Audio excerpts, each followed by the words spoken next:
Welcome to Small Biz Life, episode 25. 25 is my favorite number today. But only today. But only today.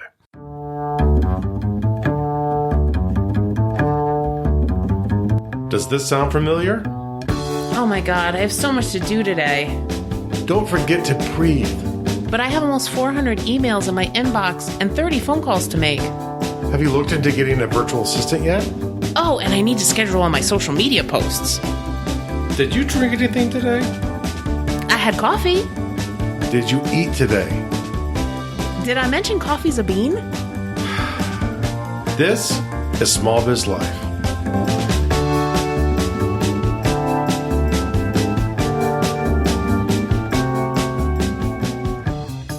Hey guys, welcome back to Small Biz Life. This is episode 25.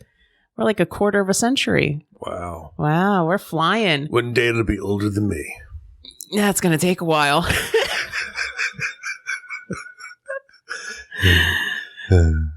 We'll both be old by the time that happens.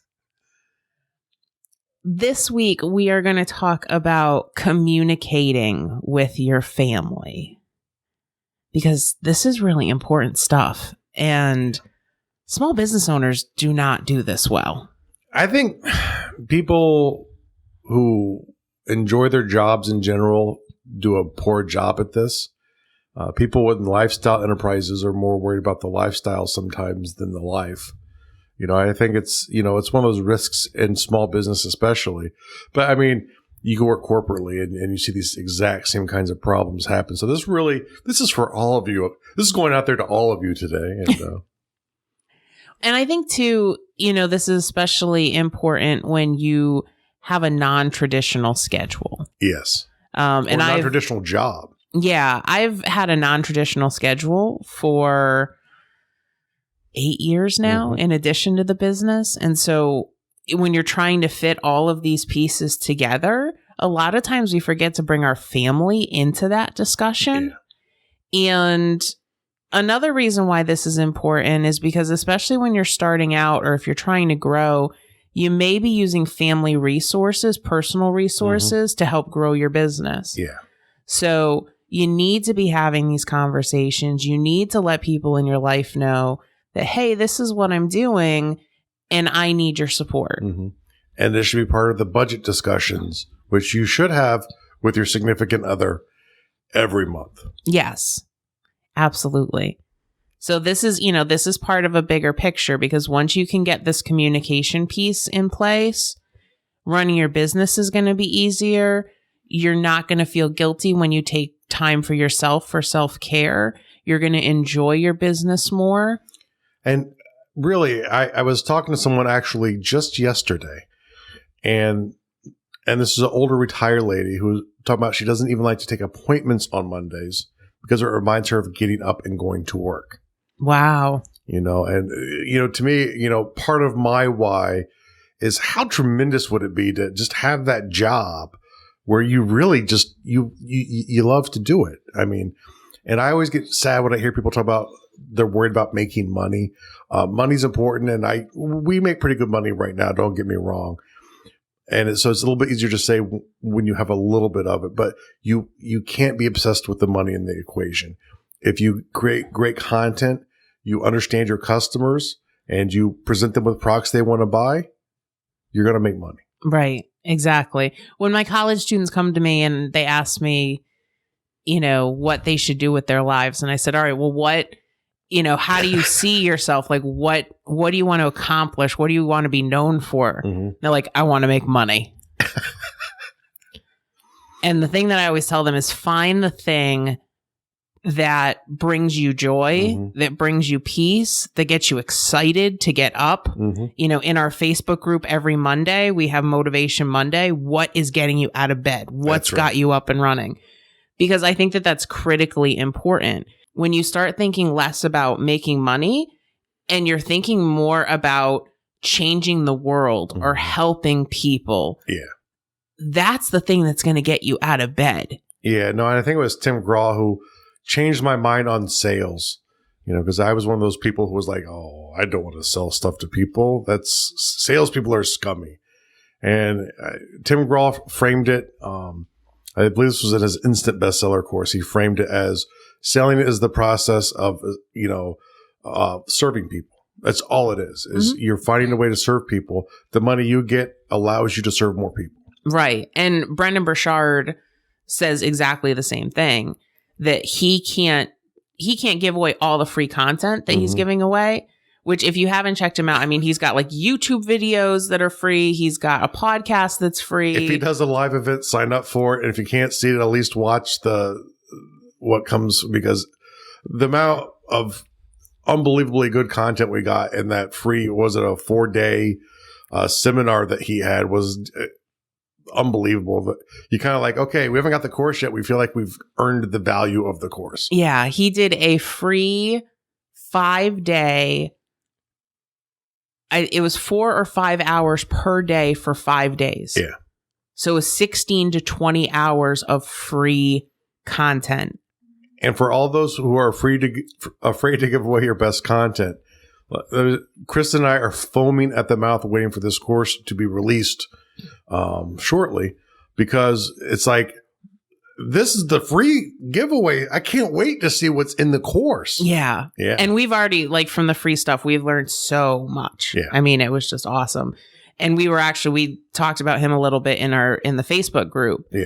And there are, a number of people in the group are listening to his stuff, and they love it. Yeah. He's the newest of the thought leaders we like to listen to. And one of the commonalities, I think, between all of the thought leaders that we've liked, and maybe because there's a little bit of this in me and maybe a little bit in you as well, is this idea that, small business or business in general is really about serving your customers. Mm-hmm. And I think in today's bottom line world, a lot of businesses forget that. And if you want a simple way to differentiate yourself from a lot of businesses, make it about service to the customer. Every deal you make should be a win for you and a win for them. Right. Exactly. And that's why a lot of people, ask me that, like, you do this podcast, you interact with groups, you answer questions for people. Yeah. And I don't charge for that. I don't really push my services, but it's really funny because I have a lot of people that will email me and say, hey, I want to work with you. Hey, how can I hire you? How can I help you? Or the amount of shout outs you get from people who, after you've helped them or after a cumulative number of times you've helped them or whatever, whether they've paid or not, will just give you a shout out because they feel like they're a fan to the point where you've helped them and they want people to know about you. Right. And selling doesn't have to be scummy. No. It can just be helping people. Mm-hmm. And in the end saying, hey, I've got this podcast, check it out. Or, you might benefit from my newsletter. That's kind of how I've approached it, because I'm doing this because I want to help people, right? That's my why, is I want to help business owners become better business owners. I want to, my big goal is to greatly decrease that failure rate of small businesses. That's the big, big goal. But in order for you to be able to do all this, right, for you to be able to change the world, you need to have buy-in from the people around you. Yes. You can't do any of this while excluding your family. Most definitely, especially if you're that small, untraditional worker where you have no office that you're at, so there's no physical separation. If you, if they're at home while you're working, there's obvious complications from that where they either come in and bug you, because they need something from you, or they just want to see you. Or they just want to see you. I'll repeat that since I just blew my blood over it. When Jeff comes home, he's like, hi, I'm home. Hi, I missed you. That's right. Hi. Mm-hmm. It's really hard to work through that because he's like, hi, I missed you. Or conversely, when I sit down and I start working and you start telling me the articles you're reading on Facebook, also does not help. But, right. You can't make life flawlessly perfect in your favor, because once again, it's not a win-win for everyone. I need acknowledgement when I come home. She needs to share interesting stuff when she finds it. Right. And those are like two of our basic needs, really. Right. And I think that one thing that's kind of helped us is that we'll message each other throughout the day. Yeah. So if I find something neat, or, you have a win at work, or you're having a frustrating day, we text back and forth throughout the day when stuff is going on. that I think for me, that really helps because those days that I don't see you or talk to you all day, you know, I get, hi, you're home. Hi, I missed you. Hi. Yeah. You know, so I think the first step to this is you have to recognize what your family needs from you. So for us, it's that acknowledgement, you know, when you come through the door. And even if we get 10 or 15 minutes to just kind of like interact with each other, then we can go off and do our things. You know, but that's something that we both need. And in Kristen's defense, when you've married someone who loves being on stage and acting and loves attention, they need it. Yes. Want it is not really the word, they need it. Pay attention to me. So, you know, go through and assess your family's needs. And part of that is also scheduling stuff too. So if you have to bring your kids to practice, or you need to pick them up from school, or you need to bring them to school, you need to schedule those things in first. Yeah. And make the rest of your day around that. And do yourself a favor when you're fulfilling their needs, when you're interacting with them, be present in the moment. Now, it's one thing if you're taking them to soccer practice and you just sit on the sidelines and wait. Yeah, bring your phone, bring your laptop, and punch out some work while you're waiting. But, you know, when you're at the kitchen table, turn off the notifications on your phone. Don't listen to it. Unless there's something that you know is going to come that is such a risk that interrupting your family time is worth it. You know, you need those times to where you disconnect and you're present with each other at that time. Or else they're not going to feel like they've had their need filled.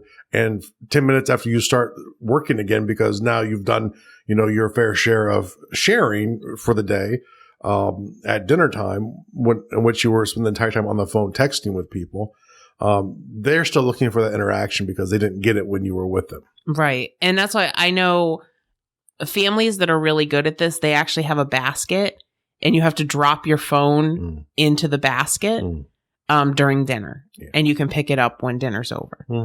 You know, I love that idea. I think that that's great. And have dinner together. Yes. You know, that's how you can multitask. You can't really multitask as a human any more than computers can.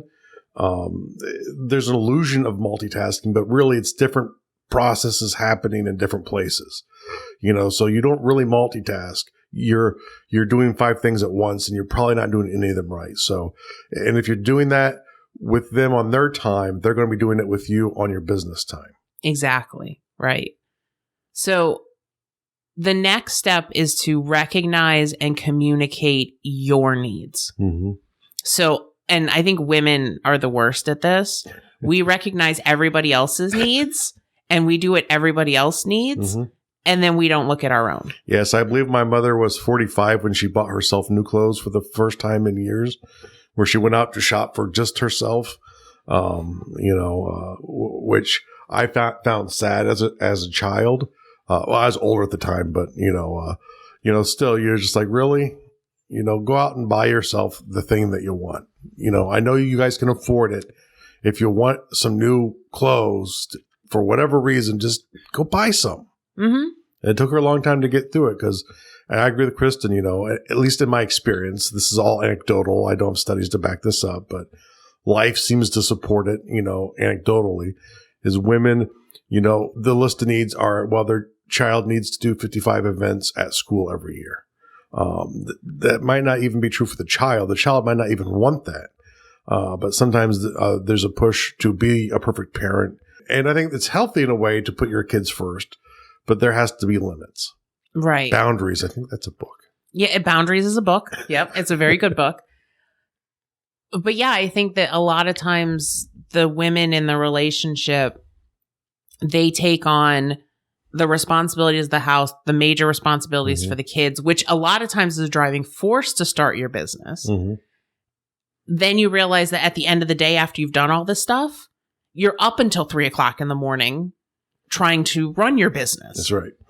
And, better or worse than that husband who spends 18 hours at work a day. Mm-hmm. You're doing the same thing and just, you're spending 8 or 10 hours with the family, and then, you're doing another, 8 or 10 hours at night. Right. So, when you sit down and you recognize what you need, mm-hmm. that will help, that should be used as the conversation starter. Mm-hmm. And this could be, financial needs. You need some money to start your business or grow your business. It may be that you need time, so I was reading an article last week that said that while 80 some odd % of parents were required to do chores as children, mm-hmm. only 26% of parents today require their own children to do chores. And it's funny because I have friends at work who I talk with who have children, and they don't do anything. They don't. I mean, and like I know one of them, their kids even don't go to school, and she's praying that he just freaking passes, but she still doesn't. The kids don't help around the house. Because there's a worry that they won't do it right, which I think is a traditional worry of mothers from all generations, mm-hmm. Which is probably true. If the kid dusts the living room, it might not be to your standards, but it's done. Let it go. Maybe you do it once a week, and you let them keep the major stuff off for the rest of the week. Right. Dishes, when they get, once they're about 10 or 12, they can do laundry. Mm-hmm. Before that, they can sort their laundry. They can fold their mm-hmm. laundry. It blows my mind. Like, you can't do it all. That's right. You can't. And the thing is, and I think you're doing, because I grew up in one of those households where, I couldn't do it well enough so that my mother... I grew up in a museum-like environment, okay? But now I'm a grown-up and I don't know how to clean things. Mm-hmm. And it sounds really silly, mm-hmm. but it's like I'm like, why can't I clean that like my mother could? Or why don't my floors look... Here's a very important story. When Chris and I bought our house, both of our mothers were over, and both of our mothers have the cleaning gene, we'll call it. Yeah. Museum quality houses, at least from Kristen and my perspective, and probably by most people's, and especially once the kids moved out. But I remember, I think we had lived here for just a few months, and Kristen thought for sure the house was damaged. It was broken, and I'm like, "What's wrong? What's wrong?" And she's like, "Husband, I was in basement today, and basement was dusty." And I was like, yeah, it's a basement. And she's like, but why is there dust all over our basement? We're never down there. There should be no dust in the basement. And I looked at her, I'm like, our moms dusted the basement. She's like, no, you're speaking crazy talk, husband. And maybe I was or was not speaking crazy talk, but I was speaking the truth. They both went in and dusted the basement probably at least once a week. And vacuum the basement. Yeah, they clean the basement. And actually, that conversation is backwards. Because I was the one that was complaining about how dirty the basement was. Yes. And you said, well, our basements when we were kids weren't dirty. And I said, well, our moms cleaned the basement. And you were the one that was like, no, our moms didn't clean the basement. Well, if that's the way you remember it, you must be right. I'm the wife. Of course I'm right. Mm-hmm. But that's the thing. It's like, so, when we got our first house, it's like I realized, like, our moms used to clean the kitchen floor on their hands and knees with sponges because mops didn't do a good enough job. No. Hey, needless to say, neither one of them had great knees or great, like, lack of arthritis and stuff like this, but it didn't stop them. Right. But that was their need. I mean, that was part of their character. To them, that was more important than money. That was more important than the time. Right. If that's not you, listen, do not rob yourself. That's what you do when you waste time. Money, you can come up with ways to make more money. You can educate yourself. You can do different jobs. You can start a business and start making money on the side. There are ways to make more money. You can't get the time back. If there's one, and the easiest place to start is in the house. Typically, it's lower skill to cover most of the materials. Even if you need to do it for yourself once a week to make sure it's to your standards, realize that if they're at least helping the rest of the week, they might have a little bit more understanding and knowledge of keeping it clean. Right. I mean, that's the thing. I can't, working at a university, I can't tell you how many kids don't know how to do laundry. Yeah. Because they've never had to do it before. Or the crazy thing, a lot of your students don't work. Yeah. Even in college. One thing that I have been so fortunate with, Jeff does laundry, Jeff does dishes, Jeff will mop, Jeff will vacuum, he will dust. It is amazing. Now, understand, I do not do it with the consistency of either one of our mothers because I don't care that much. I like it to be clean. There's certain things I despise, like food and bedrooms. Where's my nephew? The thing is, if I need to work and I want to work when I get home, I will ignore those things if they're not bugging me. And there has to be ways to make compromises. But the thing is, when I'm really busy, like during tax season, I try to do more. Right. You've always been really good at saying, you know what, you work because it's your busy season, and then what we'll do is like in the summer when, I'm not teaching and things are slower, I would mow the lawn occasionally, I would pick up that slack so that Jeff has more time in the summer. And so, but we have that, that balancing that we do with each other, that we know when each other's busy seasons are, or when, hey, this is a really good opportunity for you to get some work done. Don't worry about the dishes. I'll handle that. And the big reason is we have buy-in in each other's dreams to where our dreams do intersect a little bit when it comes to the show, but our dreams aren't the same when it comes to where we want to be. But we have enough buy-in with where Kristen wants to go with her business and where I want to go that, we work to try and help each other. And I think that is critically important. You have to figure out what your needs are. And sometimes they're cyclical, right? Like with me, with my business with tax season, there's this perception sometimes where sometimes it's external pressure and sometimes this is all us as business owners. We say, well, I'm at home.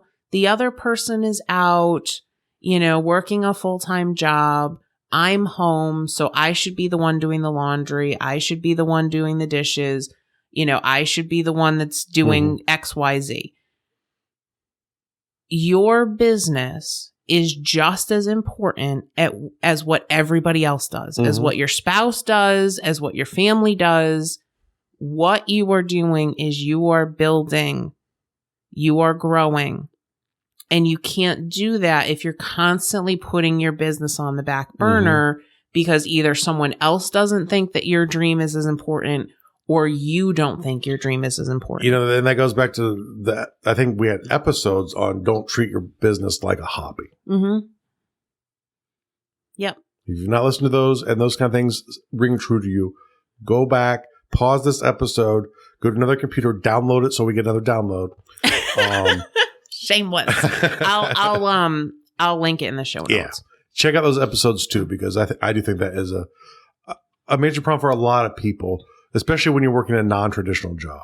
Which is funny though, because it's different for guys. And I'll be honest. I remember my dad had his basement office, and when Dad was in his basement office, you did not bother Dad. And for dads, this does not seem to be an issue they have. It's literally fun. Are you dying? Go away. Bring me back a beer. Wait, no, I'm working now. But you know what I'm saying? Yeah. Dads do not have the same problem. And maybe it's guys' ability to break down work and home life more. And maybe they do it too much in the other direction. But, the thing is, moms especially need to be able to do that too. Because usually the mom's intentions is they want to make more money for the family so the family can spend more time together. And then they're trying to do everything that they did before and all of this other stuff. And then they burn out and they cause themselves to fail.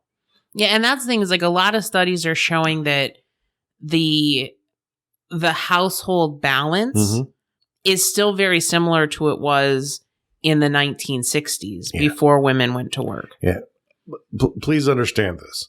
yes, you will always work more than the men in your life. That is not exclusively true, but there is a truth to that stereotype. Women do work harder. They typically do when you have families. They typically do more with the families work-wise, and they do more working than they've ever done before. Yes, you're working all the time, and a lot of times husbands don't understand this or don't get this. Realize part of it is because you have different standards for the way you think things should be, and the guys don't understand that, which is why it all comes back around to buy-in. You know, it's like, you know, once Chris and I even had this conversation where, you know, I thought she would go about telling me, and I don't exactly remember what it was. You know, she would tell me everything she was doing in the day. And I always thought it was because she was trying to justify herself to me, and it annoyed me. And so finally, after hearing it for the 10th time, you know, you don't have to justify yourself to me. And she's like, I'm asking for help. I'm like, oh, whoops. And that's interesting because that's the next thing we're going to talk about is that you have to ask for help. Yeah. You know, and this is like a communication thing between men and women, I think, is that's how, you know, I would communicate to Jeff that I needed help. I'd be like, hey, today I did this, and this, when I was really saying like, hi, I have too much on my plate. Do something. Mm-hmm. And Jeff would sit there and go, wow, you're doing all this stuff. Wow, you're really busy. You don't have to justify your day to me. Yes. You know, and for Jeff, I had to ask, you know, okay, so could you please do the dishes? Oh, sure. Yes. Could you please do the laundry? Sure. This is my thing is, you know, and if you're guys like me, which I'm a guy, so that there are probably some similarities, use plain English. We get that. We're not typically highly offended. You know, you can even be a little rude or rough, and we might even enjoy that part of it. But, you know, just plain English. Don't beat around the bush. Just get to the point. If you need help, just please say it, because at least I was not smart enough to get it until we had that conversation. And we're both really busy, you know, and we both get tired at times. And, you know, we'll both sit there and like, it's funny because the longer I've been with you, the more I kind of ignore things, I think. You know, it's like, we need to do laundry. Yes. You know, and Kitties. The cats are not going to do laundry. Worthless. You know, but that's something that, you know, if one of us notices it, we have to say, hey, you know, who has more time, who can put, you know, could you do some laundry? Hey, could you turn, you know, or I'll start laundry and say, hey, could you turn that over for me? But you can't just, why doesn't he see the laundry? Why doesn't he see the trash? He does. Why doesn't the same way you do. And because you don't have time to do it, he probably, in his mind, does not, even though you might think he does. Right. So that's where you have to, you know, communicate what you need, and don't be afraid to ask for help. Constantly berating your spouse for not doing things is not going to be helpful. Probably not going to leave the results you want. Being just pissed off all the time because they don't see, you know, what you see is not going to help things. You know, but just go, hey, could you take out the trash for me? Yeah. Thanks. Mm-hmm. Hey, could you start some laundry? Thanks. And thank the person for helping you.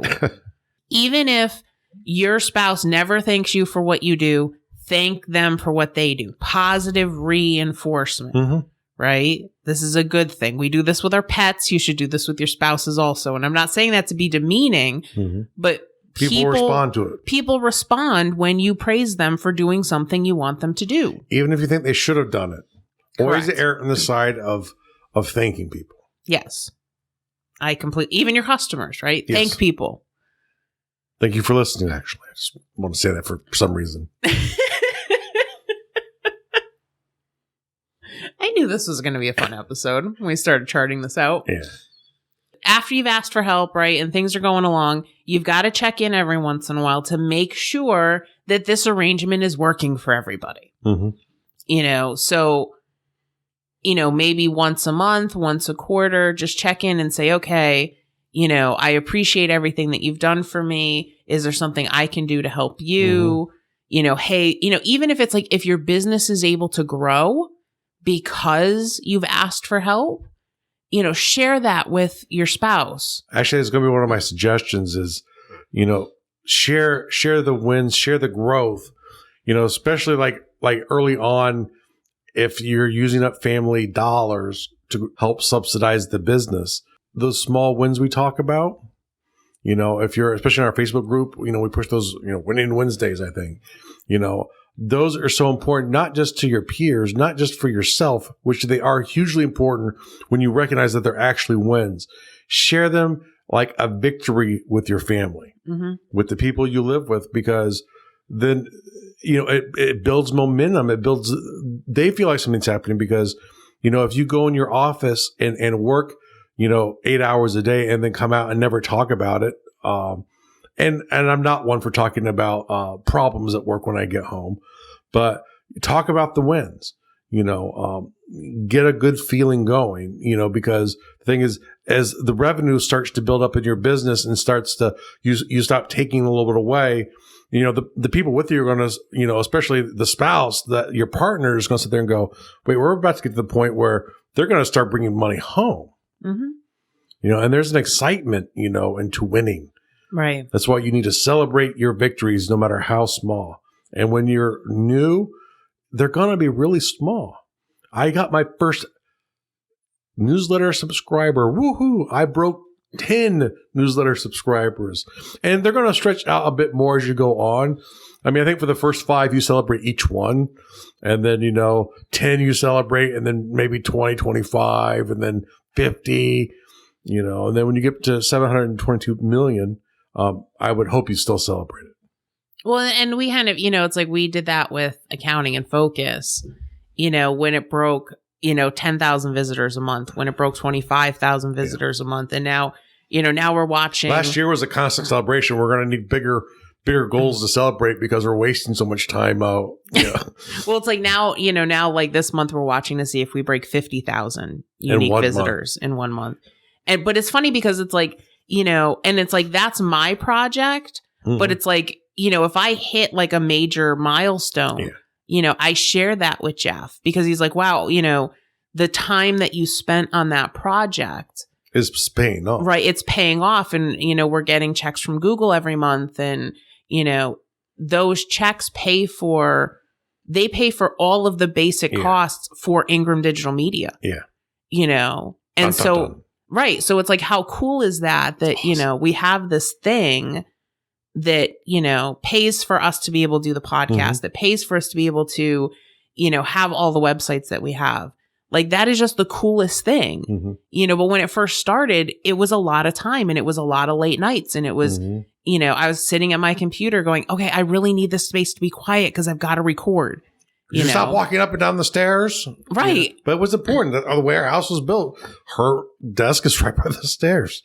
Do those check-ins, share those wins with your spouse. Let them know that, hey, because you're helping me, I'm able to do this. You have to show the results, right? For for your family pitching in to help. And here's one of my thoughts too. Your partner might have skills that could actually benefit you and let you do more content creation. If they do and they're willing, let them share in that. Make them feel like this is their part of your business, that it's your business and this is their part of it. And they will even have more buy-in because now, especially for guys, you're giving me like actual real work to do, not like taking out trash, but people respond, and, when they have ownership of something, and any way you can get your family to feel like they have ownership in what you're doing, the more likely you are to succeed at getting them to buy in. Well, it's like even, last night, which this is how we spend our Saturday nights. That's why Friday night is date night, and make sure that you schedule in, time for your family, like we said before. But last night, I have an idea for a course I'm putting together. And so I asked Jeff, to come up and brainstorm with me. And we did it on the whiteboard. We talked about, since his background is technology, what are the technological things we're going to need to do? What are the processes we need to put in place? What are the 3 overarching themes? And he kept saying, okay, how does that fit into those themes? Or the other big benefit I really had too was, and this happens when you get the content creation, because I get it on the other side when I'm doing my stuff. When you get and the creativity is flowing, you can't stop creating. And the problem is at some point, when you have your three actual projects where you actually plan to actually make money from the thing you're doing, you need to start with the first one and go, oh, okay, write that idea down, but let's get through what is this first part. Let's get the first part done. Let's get the first part launched. That way we can move forward, or else you're always creating new ideas, and they all might be related to your business, but you're not outputting products. And when you're not outputting products, it's harder to make money. Right. So, but having you as a sounding board, right? You kept me in check. You made me think about, the technological aspects of it. Cause that's the thing is, like, as a professor, like, I am curriculum driven, and you kind of pull me back and go, okay, well, how does that relate to this technologically? How are we going to do that? And how does it fit into the overarching theme, which is something I'm very good at. I'm an overarching theme person. Kristen's more of a detail person. I prefer to abstract and set it and forget it. I think that's an oven. I'm pretty sure that's an oven. Okay. But, check in, see what's working, see what's not working. If you've got kids, this is something that you might want to do like once a semester. As a college professor, I normally do my schedule per semester. Yeah. So I actually do 4 schedules a year. I do fall, I do winter break, I do spring, and I do summer break. And sometimes that gets tweaked a little bit if I'm teaching a summer course or whatever. That's only part of the summer. But, you've got to check in with everybody and say, okay, is this working now that my schedule might be changing, or, oh my God, it's summer and the kids are going to be home. How does that affect your schedule? And how are you going to, work with your kids and set up activities for your kids, even if they're at home? Yeah. So that you can still get work done. Stuff envelopes. That's the problem of going away from traditional mail, is you can't just force your kids to stuff envelopes for you. Well, it's like, I remember, like, I've worked at places where, like, people brought their kids in to do shredding, to do filing, once they get to a certain age. My dad used to use us to do inventory. Yep. So, there are ways that you can, even if it's like homework time with your kids, sit around the table with your kids and work while they're doing their homework. Kind of show like, hey, I'm doing my homework. You guys are doing your homework. Yeah. We're all doing it together. If you have questions, do it. Ask the questions. Yeah, that way you can sit there and go, no, not phone time, homework time. Right. So, that's like you're done with all your homework? Great. You can read a little bit. Yep. So that's like a really good way, though, to kind of, bring your family together, while you're working. And an intellectual enterprise, too, to where, like I said, oh, you don't have any homework today? Well, then you can, start reading this book. Mm-hmm. And it's, any book, it could be a fun book. It could be an intellectual book. It doesn't matter, but something intellectually stimulating, not reading stuff on Facebook or watching Vine videos. Right. And that might be a good, where the phone basket comes into play, as everybody has to put their phones in the basket during homework time. So, the last piece of this is make sure that everybody in the house knows what your schedule is. Yes. Because, this is something like we do through, through Google Calendar. Mm-hmm. Everything I do is on my calendar. Mm-hmm. So, and my calendar is shared with Jeff. One quick flaw here, when you both do that, don't open both of your calendars through the same widget on your phone, or else you can see nothing. Yeah, you'll see nothing. But it's a way that he can turn, he can click on my calendar and see, oh yeah, Kristen's teaching tonight. She's not going to be home until 7:30. Yeah. Or she's got a networking event tonight. Or, she's got a doctor's appointment tonight. We can see each other's schedules so that we know, like, when's the other person going to be home.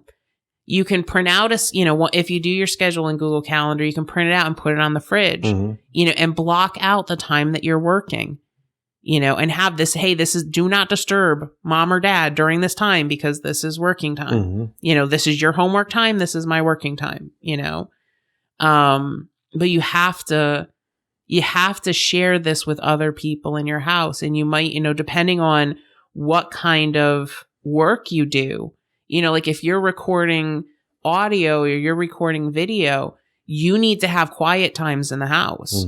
Where you need to say, listen, between 9 a.m. and noon, I need it to be quiet in the house. I have to get my work done. And when you get done and you finish recording for the day and you come out of that office when your schedule says you're coming out, much the same way as when they take out the trash, thank them.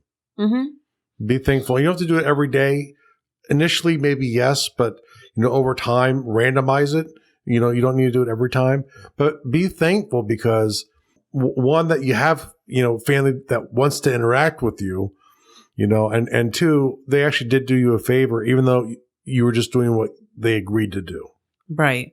And that's the thing is, and if you have that time, that do not disturb time, don't, if it's from 9 to 12, don't start at 8:30 and then get pissed off because people are being loud, at 8:45 because you told them you're going to start at 9 o'clock. If don't run over, don't say, oh, well, today I need to go till, I'm going to go till 1 o'clock and then get pissed off at everybody because you told everybody that you were working until 12. You have to hold yourself accountable to the schedule that you give them. And if for whatever reason something comes up and you're forced to do something out of schedule, so you're trying to make up time, be upfront with people with why you're starting a half hour late and working a half hour late on this project. And once again, you still can't be surprised if they don't hold to it because we're creatures of habit. We learn behavior. And that's the thing. And it's like, if you're changing your work schedule, check in with the people in your house and say, hey, listen, I don't normally record from, 1 to 3 in the afternoon today, but, today I'd like to catch up on some things. Is that okay with you? Is it okay if we do quiet time for 2 hours this afternoon? Or it's like our nephew who lives with us. I mean, the kid works about 36 hours a day, I think now. But, I'm pretty sure. But, he runs in, he sleeps and, he does spend some time, usually in his room. Then he'll get up, he'll run, take a shower. And it's obnoxious times. But, he let us know he's working and he's working all the time. So, yes, where it is annoying at 11 o'clock when you've just fallen asleep to be woken up by someone playing in the shower in the other room. It's for a reason. Right. So, and that's why checking in, that's why, sharing your schedule, recognizing your needs and everyone else's needs and getting buy-in is important. Yeah. And this doesn't have to be an analytical exercise of, so what are you doing Monday from 8 to 9 a.m.? Ask them what they're doing. And you care. That's probably one of the reasons why you're starting this business is probably because you care about your family. That's probably specifically one of the reasons why you're starting your business. You want to do this thing and you can see how it can help your family. That's one of the things that might drive you. And if it is, when you're setting up your schedules and doing that, don't make this a business meeting. It's not a business. It's a family. Ask it and be actually interested, in the responses. Interact with them during that exercise. It's a time to share time too. And that's, and that's the thing too is, especially like if you've got kids who are older, high school, college, ask them, say, hey, listen, do you want me to share my schedule with you? Would that help you? Since I'm working from home now, would that help you out? If you want to do this, I'll teach you how to set up your own schedule. And if you want, you can share it with me. Have this be a communication thing. Have this be a potential learning opportunity. I work with a lot of college students who have no idea how to schedule their time. And so they're coming to me during office hours and saying, hey, you showed us your calendar. Can you show me how to do that? Show me how to budget my time. I mean, and I was surprised. I was actually mentoring someone who was actually older than me at work, which is a little awkward. And the person had no idea how to even estimate his time. These are skills that you practice to get better at. Right. So, you have a lot of opportunity to generate some really good communication with your family. This doesn't have to be confrontational. The reason that the reason you started your business, was probably to help benefit your family. Yeah. Know your why. Know your why. That's so important. I hope that this helps you put some things into perspective, that this improves communication between you and your spouse or you and your family.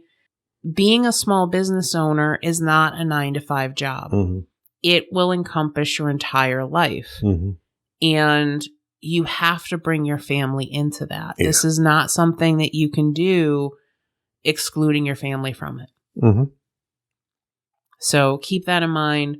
I'd love to know how this works for you. If you talk to your family about it, you implement some of these things, you can join our Facebook group, which is facebook.com/group/smallbizlife.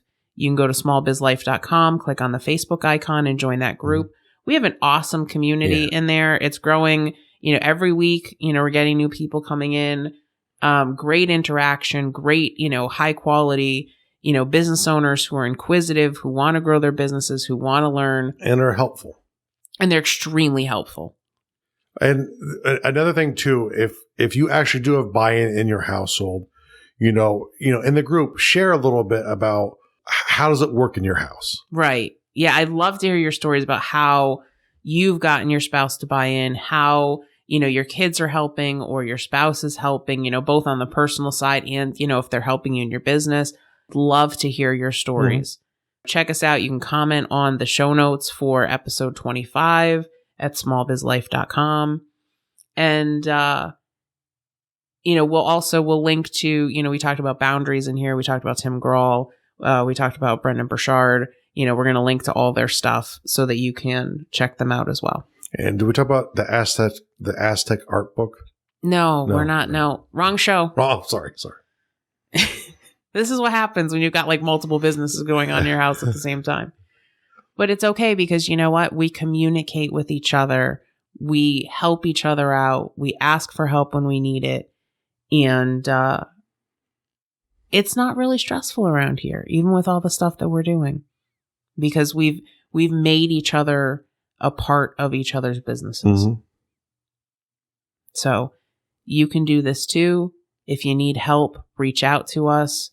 You can fill out the contact form on smallbizlife.com. We'd love to be able to help you. We love helping people. We do. It's our thing. Guys, have an awesome week. Take care. Thank you for listening to Small Biz Life. If you enjoyed the show, please take a few minutes to rate and review the show on iTunes or Stitcher. Please visit smallbizlife.com to view today's show notes, take this week's poll, join the Facebook community, follow us on Twitter, or submit a question for the mailbag. Support the show by checking the resources page or by going to smallbizlife.com/Amazon whenever you shop. This was Small Biz Life. This was Small Biz Life.